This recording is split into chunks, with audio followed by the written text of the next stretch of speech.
Hello and welcome back to Time Under Tension.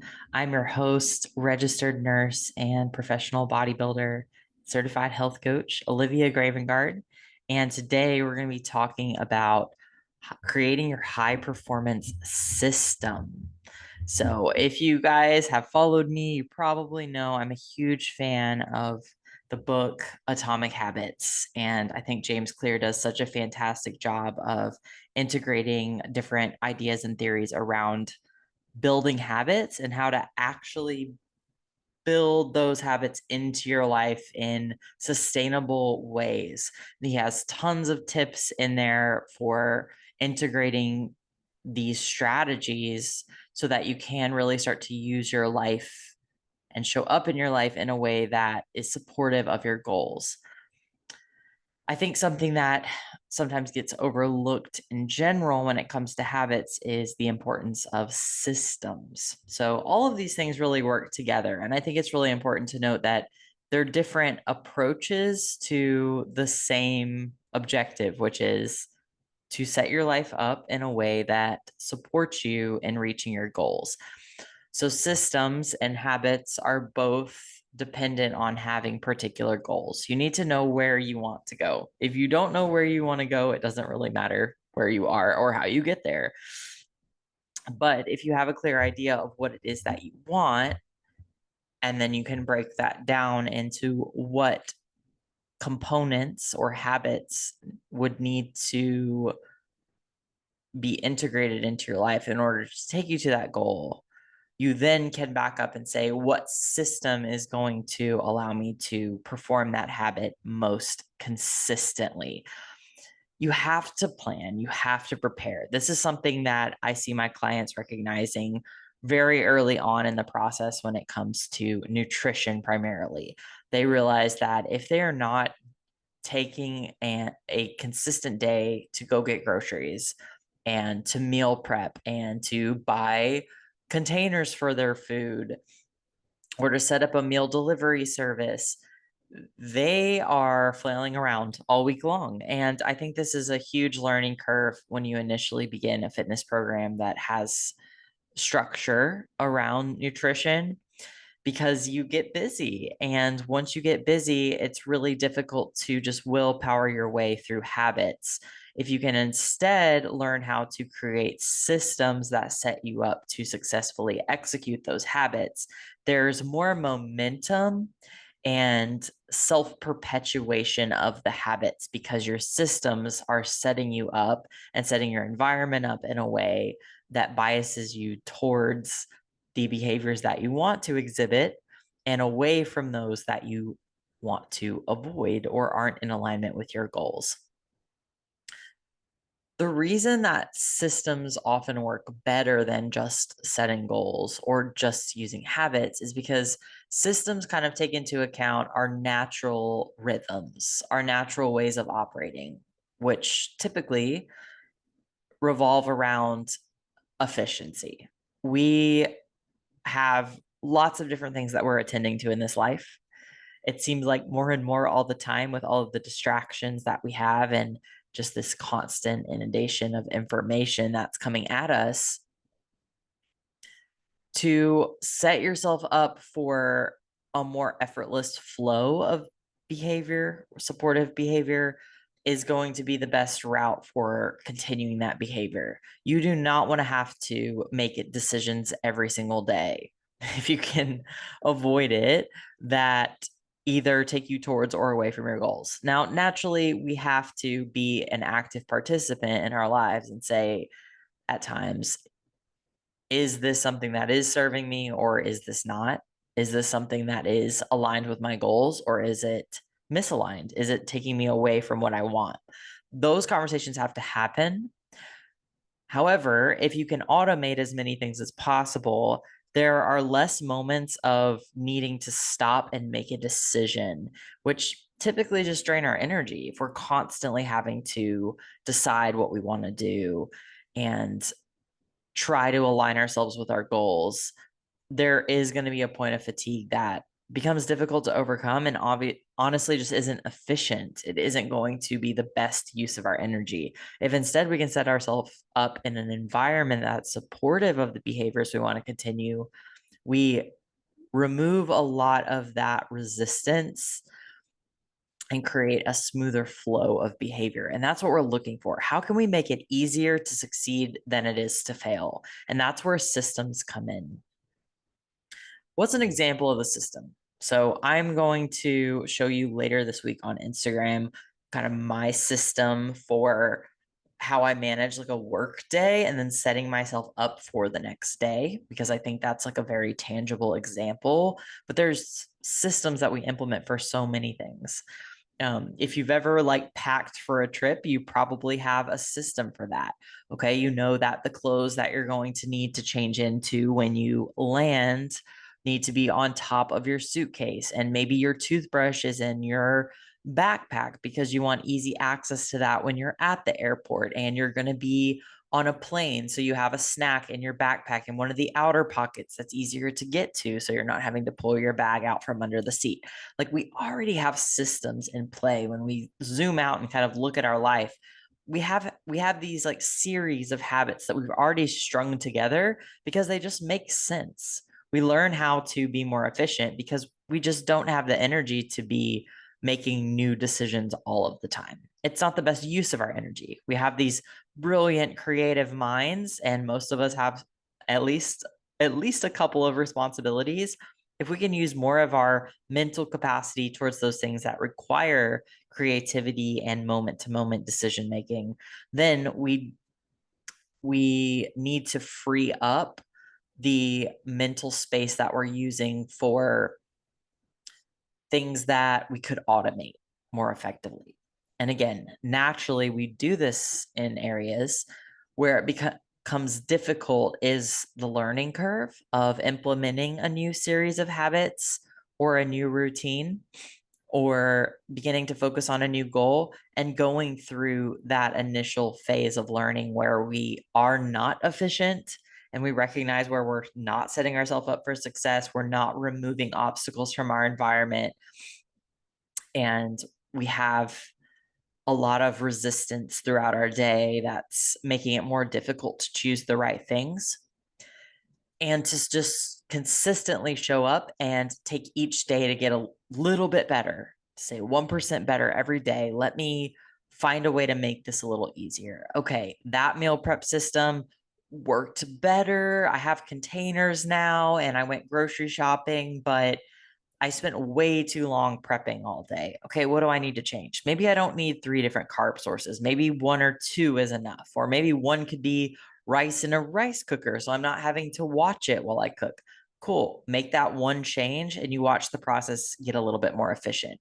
And over time, as you notice what's working, what's not, where can I save some energy here, you begin to fine tune your system. And once you have a system, again, and it's working and fitting in your life, it becomes self-perpetuating. And that's what we're wanting to get to. So when you implement a new goal, say, I want to start a weightlifting program, there's different components of that. The goal itself is to start a weightlifting program. And that's great. We need to have the goal because it gives us a direction, but we can't just end there. You have to make decisions. You got to take action towards that goal. So breaking it down into the steps, right? Well, first I need to just go do the basic one-time things. I probably need maybe a couple of different, I don't know, gym straps or tennis shoes, maybe some equipment or a gym bag. Okay. So basics. I get that one time, we're done. I need to go sign up one time, we're done. So those things are kind of locked in. After that, you understand that there's habits that you're going to have to form in order to actually consistently execute a weightlifting plan. Well, I need to go to the gym every day. I need to have some kind of routine that I follow. I need to have a logbook where I can track. I need to probably now take clothes to the gym so I can change after the gym to go to work. I'm going to need to find a time that this works. And even as you start to lay out all the things that are going to be necessary to address as you start to move towards this goal, what you are probably already starting to see as you think through this is that this is going to require a system, and that system is going to take some practice. Instead of just these individual habits, we need to think about how we can string them together in an effective way. And I would say that one of the biggest missed opportunities is recognizing where you can set yourself up to initiate your system, usually the day before. So, for instance, continuing on with this example of wanting to start a weightlifting program, say you sit down and kind of plan it out. This is my schedule for the week. It's going to be best for me to go weightlift in the morning before work because I know I'm going to be too tired after work. And then I know I can just come home straight after work and rest. Okay. So I'm going to need to go to the gym in the morning.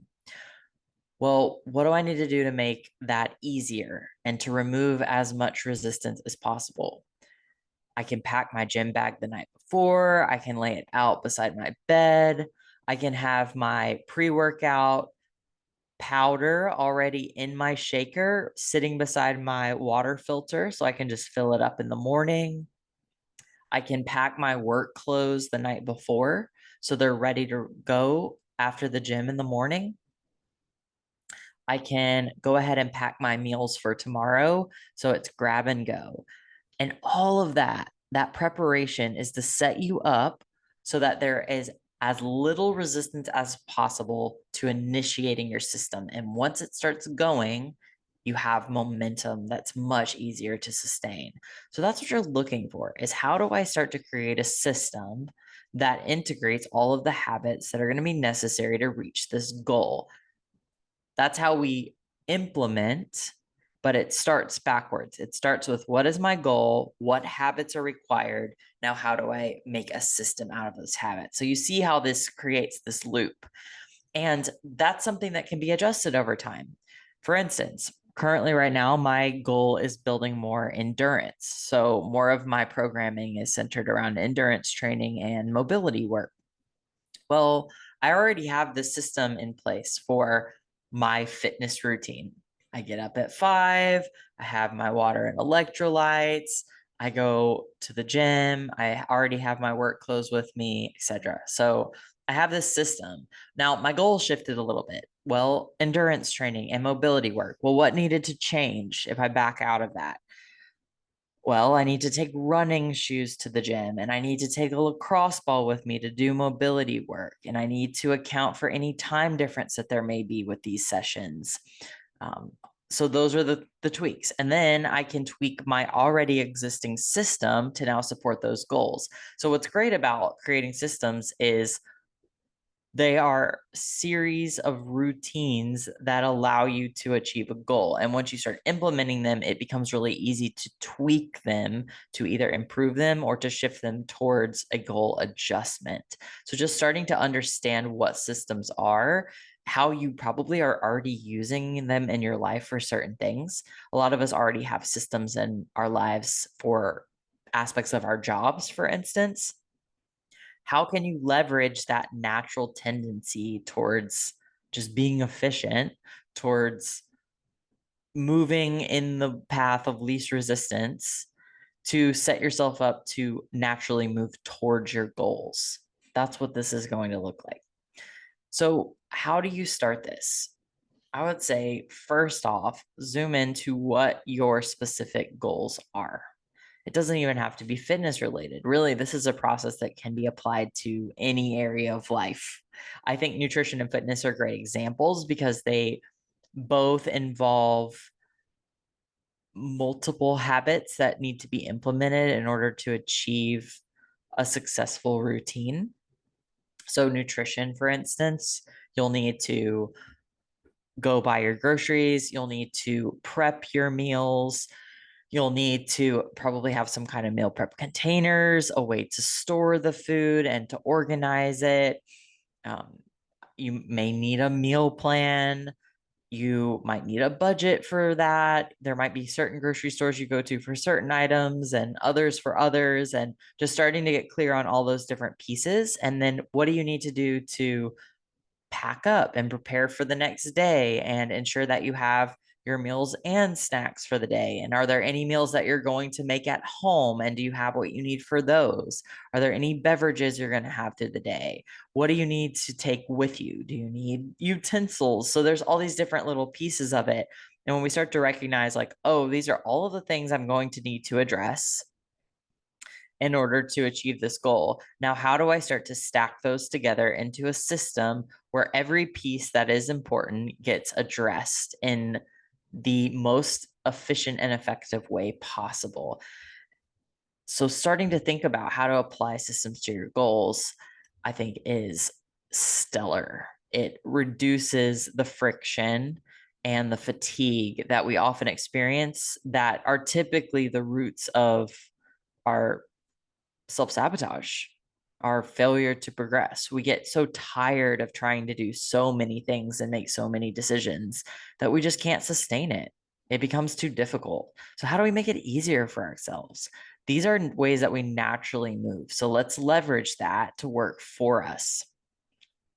I think where I've seen the most success with this is in regards to nutrition.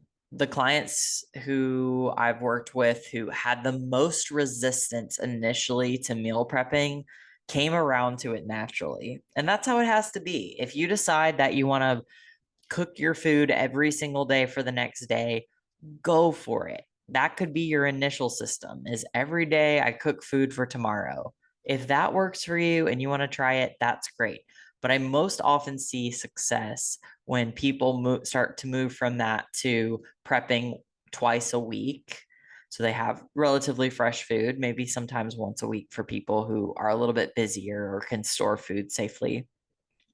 And they go, oh my gosh, I know it took a few hours, but that set me up for the week. And then I didn't have to make any decisions. Whereas when they were making food day to day, as they got more fatigued through the work week, they started to slip by the end of the week or started to eat more emotionally by the end of the week. But when they set themselves up, when they had the most focus on their goals and the most energy to spare on investing in those goals by implementing systems, they didn't have to make decisions about nutrition the rest of the week. And that's what has allowed them to succeed and progress consistently. And then over time, that investment in the system gained efficiency. So, say it took them 4 hours to meal prep on Sunday every week, they got a little bit better. And now they've got it down. It's like, all right, 2 hours on Sunday, and I have all my meals for the week.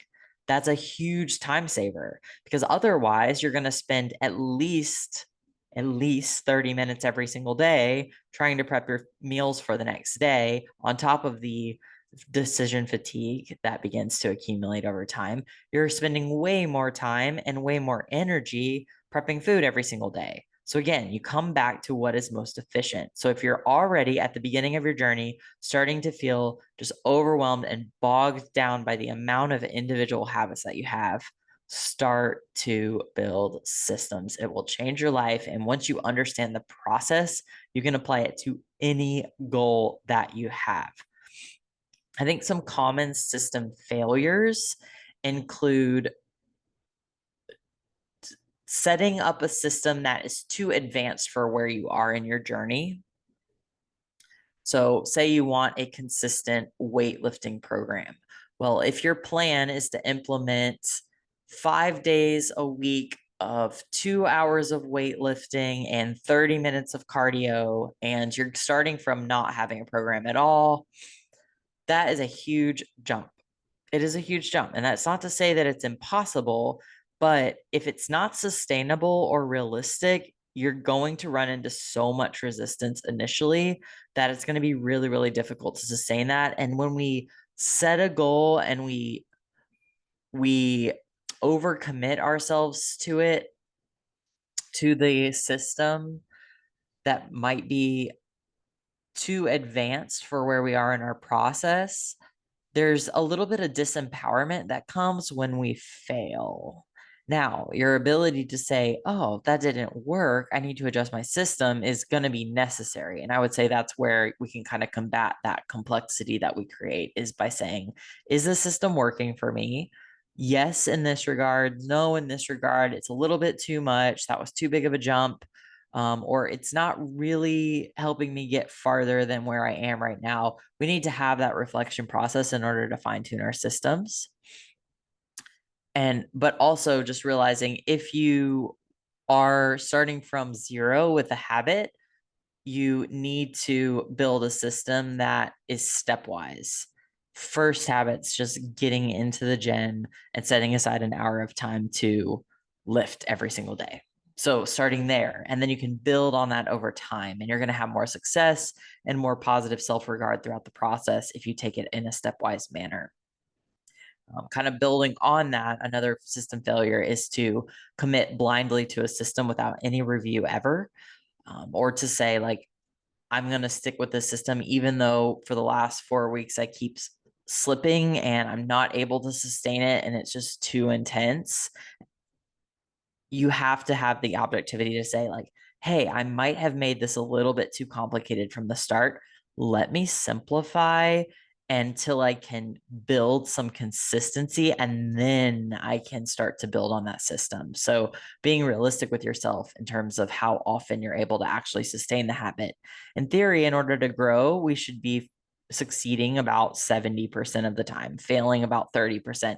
So if you feel like more than 2 days a week, you're dropping the ball consistently, then you probably need to adjust your system so that your failure rate is a little bit lower so that you're in that green zone of growth. If you're finding that 4 days a week, you are not able to implement your system, you have to make a change, whether that's to your system, whether that's to the other commitments that might be taken away, whether that's to getting an accountability partner. But most of the time, just adjusting our system is what's going to help us start to get that momentum that keeps us in that green zone of growth. So those are some of the common failures that you might experience with your system. But again, failure is an opportunity to learn. So in order to actually begin to create a process of building systems that you can then carry over into multiple areas of your life, you're going to have to learn about yourself along the way. And most of the time that we experience consistent failure or run into ourselves truly over and over again, we're learning something about ourselves that is valuable.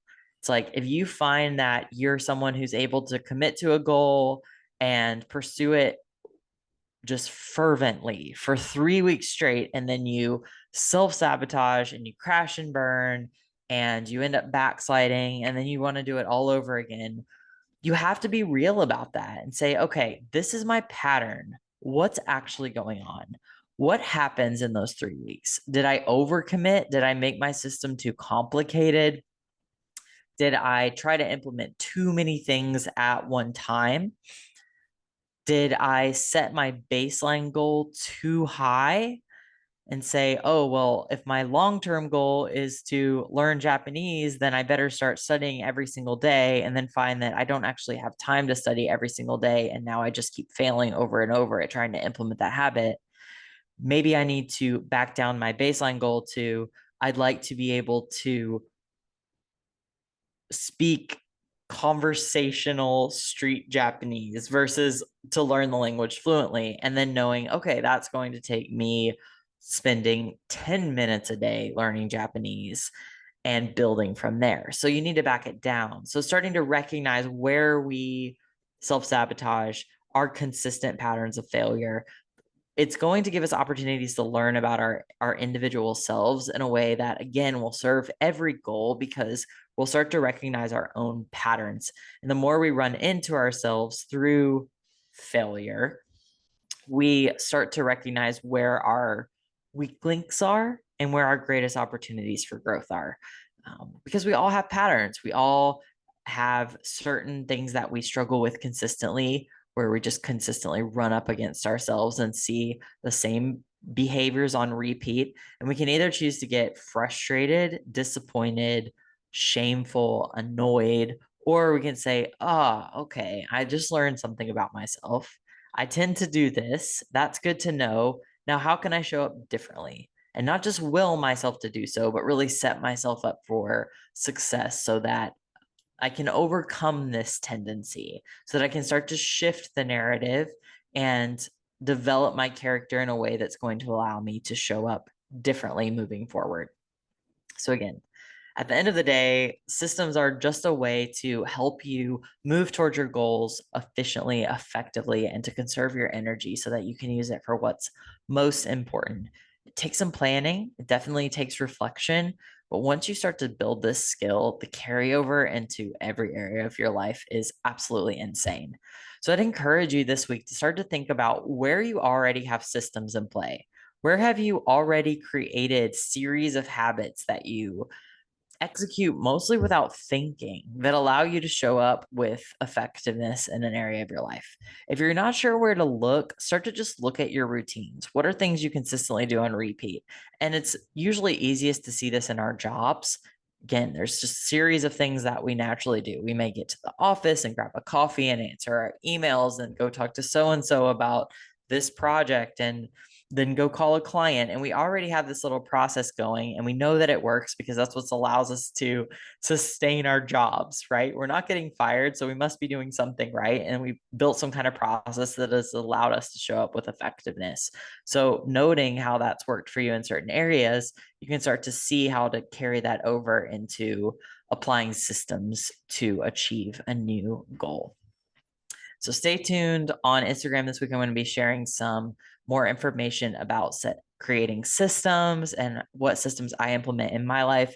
And if you can think of any, or if you start to implement any, I would love to hear what your experience is. Please comment below, or you can message me directly. Thank you guys so much for watching and or listening and just supporting.